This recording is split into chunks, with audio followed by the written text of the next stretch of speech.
In today's video, I'm going to teach you how to properly place an image in Excel. If you've ever dropped a picture onto a sheet and had it float around or lose alignment when you sort and filter, this will fix that. We're going to place an image inside a specific cell so it behaves like real spreadsheet content and stays exactly where you want it. Start by choosing the exact cell that should hold your image.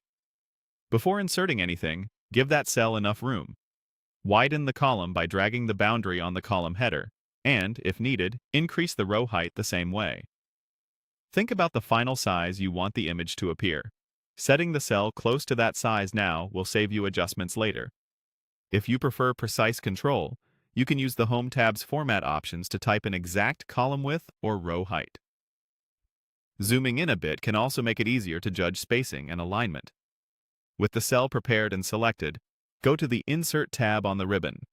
This is where all the content tools live, and it's the home base for bringing images into Excel. Look for the Pictures command. When you click it, you'll typically see choices such as inserting from your device, stock images, or online sources. Pick the source that matches where your picture is stored. Using your device is the most straightforward if the file is already on your computer. Before you confirm, make sure you choose the option to place the image on the cell.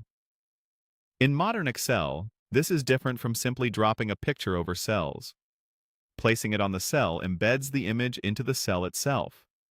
That means when you resize the row or column, the image scales with it.